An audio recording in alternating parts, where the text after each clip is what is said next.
Olá, profissional de SMS! Como você sabe, eu sou a Janaína e faço parte do Grupo Share. Antes da gente começar o nosso vídeo de hoje, eu quero pedir para você que não está inscrito ainda, se inscrever no nosso canal, dar aquela curtida e, claro, compartilhar com os amigos, para que o nosso canal se amplie e que as pessoas tenham mais conhecimento e a gente compartilhe o conhecimento com os demais. Bom, no vídeo de hoje nós vamos falar sobre EPI, o nosso amado EPI, Equipamento de Proteção Individual. Vamos falar um pouquinho sobre gerenciamento dos EPIs.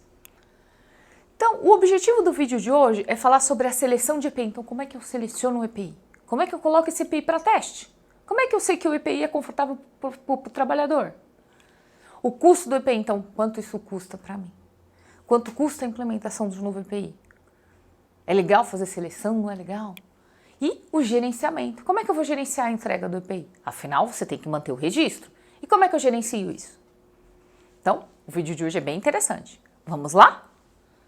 Então, falando um pouquinho sobre a parte da seleção dos EPIs. Então, primeiro você vai precisar analisar os seus processos. Por quê? Porque você precisa conhecer as suas atividades. Quais processos você tem na empresa? Quais departamentos?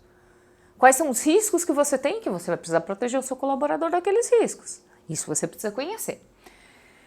Faz a verificação das áreas e dos departamentos, porque você precisa olhar lá em loco. Aliás, você é o especialista em segurança, então vamos lá em loco, literalmente, e verificar o que precisa. Então, tem EPC? Beleza, mas será que o EPC é suficiente?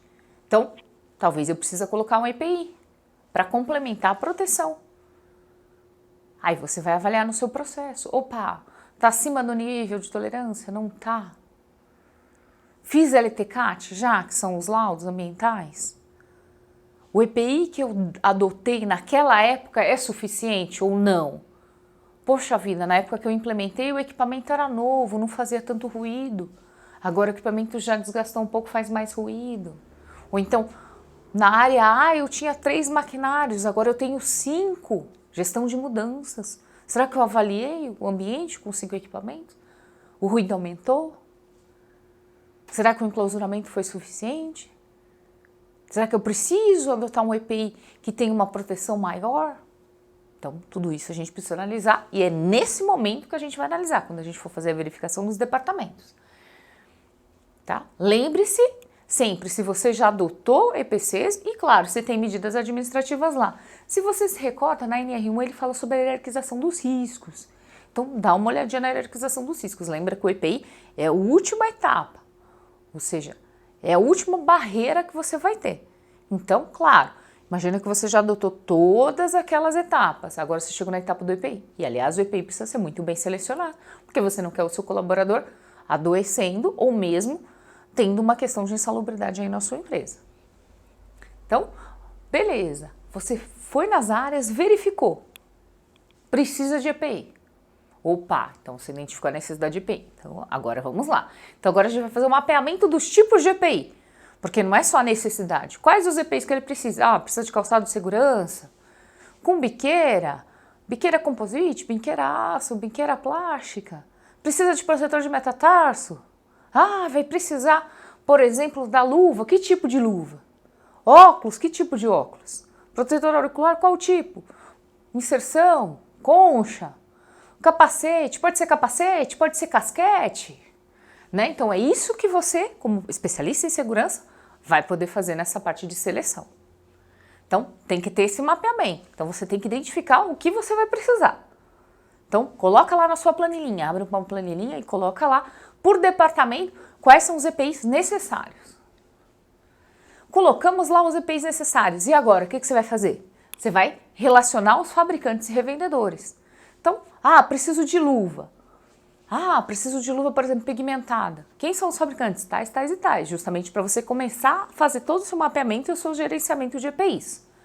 Beleza, relacionei os fabricantes e os revendedores desse EPI que você vai precisar. O que você vai fazer? Análise da ficha técnica desses EPIs.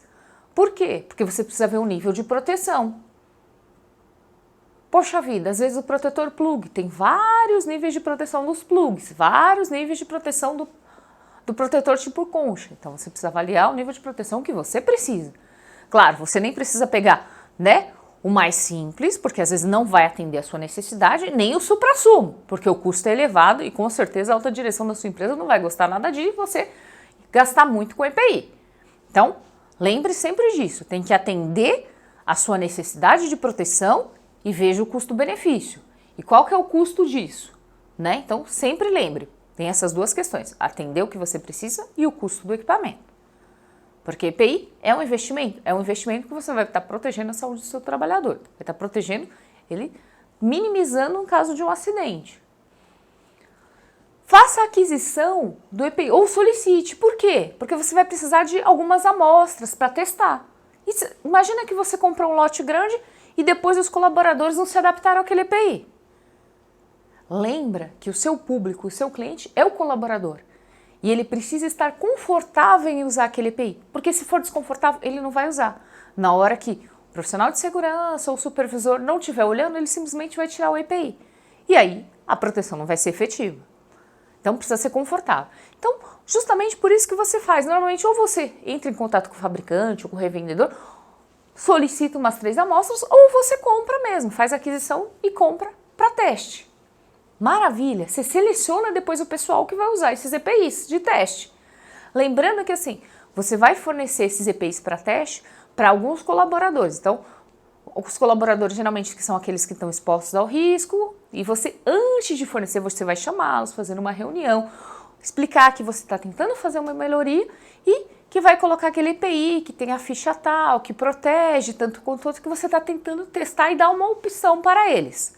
Isso é bacana, porque você traz a questão da participação do colaborador na escolha do EPI. Isso é muito interessante porque a ISO 45001, ela tem muito claro nesse quesito a questão da participação dos colaboradores, tanto na avaliação do risco, na verificação, eles precisam ser consultados. Então, essa parte de EPI já entra na parte da consulta, que é muito bacana. Bom, define um prazo para você testar. Então, o prazo que eles vão testar o EPI. 15 dias, 30 dias, 10 dias. Normalmente a gente testa durante 15 dias. Que dá para ele sentir se é confortável, se não é confortável, né? Como é que tá agindo? Ah, criou um desconforto aqui, ou então não é tão legal que nem o outro, porque olha, me causou bolha, por exemplo, no pé, ou então, olha, o tato não ficou tão legal que nem o outro, né? Me reduziu o tato. Então, depende do EPI que você está testando. E você precisa conversar periodicamente com essas pessoas que estão testando o EPI, justamente para entender deles como é que está sendo a rotina de uso. Se está sendo fácil dele calçar, dele vestir, dele utilizar, se está gerando algum desconforto, se deu alguma alergia, né? Então esse acompanhamento é bacana você fazer. Faça anotações e monitore o acompanhamento. Então tudo que eles forem relatando você vai anotando. E faz o acompanhamento para ver se eles realmente estão utilizando. Depois que passou o período de teste, o que você vai fazer? Você literalmente vai chamar cada um deles que usou o EPI e vai pedir para eles relatarem para você algumas coisas. Então, você pode usar algumas perguntinhas básicas. Por exemplo, como foi utilizar esse EPI? É confortável? Você se sentiu protegido? Você tem algum comentário sobre esse EPI que foi usado para teste? Então, às vezes ele tem algum comentário, às vezes ele vai falar, olha, dificultou mais o meu trabalho. Olha, a luva que eu usei não está muito bacana, né? Principalmente a parte do agarre, ela escorrega. Ou então soa muito, deixa a mão muito suada, porque esquenta demais. E, principalmente, perguntar para ele se ele aprovaria esse EPI para uso periódico. Porque ele vai se sentir parte interessada e participante do processo. Quando ele se sente participante do processo, ele vai utilizar o EPI. Porque ele sabe que ele participou da escolha e da seleção daquele EPI. E aí, maravilha, é implantar para todos naquele departamento, desde que esteja exposto ao mesmo risco. Agora vamos falar um pouquinho sobre o custo. Essa parte é importante, com certeza a alta direção fica muito em cima de nós da segurança. Então, o que você precisa fazer? Já que você testou, compara preço, claro. Não é só a questão do conforto, tem que comparar o preço, é o custo-benefício. Compara o preço daqueles que você testou. Então, testa vários modelos. Então, normalmente você testa 2 ou 3 modelos, né? Então, você olha as fichas técnicas e eles são similares, você testa. E aí, coloca cada um dos seus clientes internos para testar, justamente para ver a diferença. Verifica sempre com o comprador ou com o fabricante se ele tem preços especiais quando você faz algumas solicitações então, de compra periódicas. Porque, claro, você vai ter que fazer substituição desses EPIs.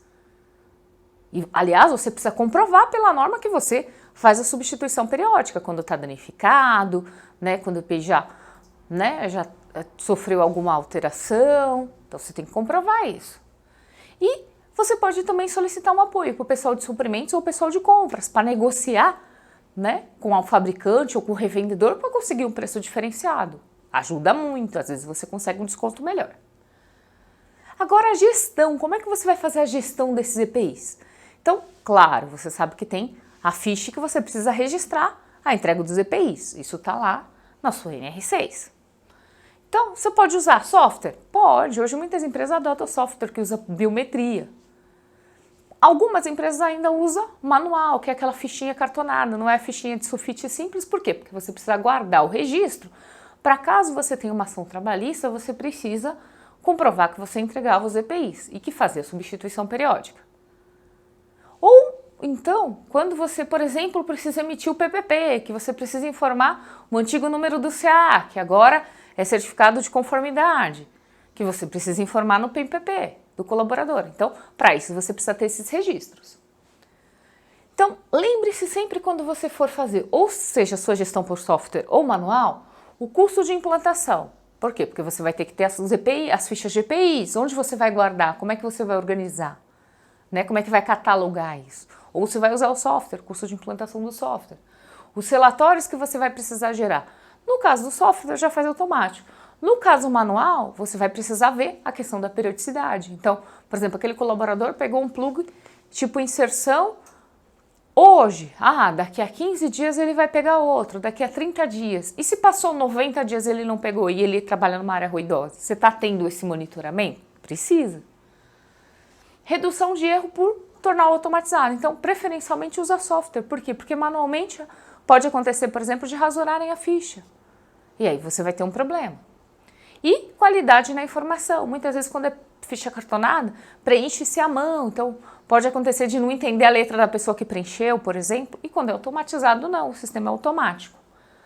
O que é importante você lembrar? De manter os registros de entrega dos EPIs. Então tem que ser mantido, se for software ou se for manual. Tá? Bem conservados. Comprovar a periodicidade de substituição. Por quê?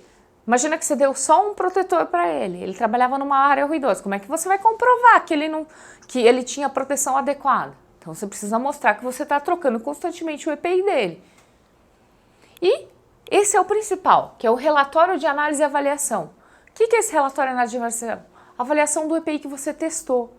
Então, você não testou? Então tem lá a ata de reunião que você conversou com as pessoas, quem foram as pessoas que testou, qual foi o EPI que você testou. Isso mostra, em caso de uma ação trabalhista, que você tem a preocupação na melhoria. Isso também, numa auditoria, você consegue mostrar para o auditor que você tem a participação dos colaboradores no processo. Ainda falando um pouquinho sobre a gestão de EPI, o que é importante você ter no seu registro de EPI, né, na sua evidência? Então, o nome do colaborador, claro, né? Senão a gente não vai saber de quem que é a ficha. O número de registro dele, seja matrícula, RG ou CPF, para identificar a pessoa. Qual que é o setor que ele trabalha? Por que é importante? Porque como você faz o seu PPRA ou o seu PGR, você tem lá quais são os riscos daquele departamento, junto com os riscos da atividade. Então, quando você tem o departamento e a unidade que ele trabalha, você consegue associar quais os riscos que ele estava exposto e você consegue ver se os EPIs estavam corretos ou não. O número do certificado de conformidade. Então lembra que antigamente chamava-se CA, que era o certificado de aprovação. Agora não, agora é certificado de conformidade. A quantidade. Então, quantos você entregou? Entregou um protetor? Um par de luvas? Entregou 3, 4? Tem que colocar a quantidade. E a data de abertura do registro. A data que você entregou aquele EPI, a data que ele devolveu o EPI danificado. Né? A data de encerramento da ficha, a data de devolução do EPI. Isso são informações muito relevantes que você vai precisar. Bom, esse foi o nosso vídeo de hoje. Eu espero que vocês tenham gostado. Dúvidas e comentários deixem abaixo ou acesse o nosso site www.gruposhare.com.br. Nos siga nas mídias sociais e mantenha-se sempre atualizado. Grupo Share, compartilhando conhecimento com você.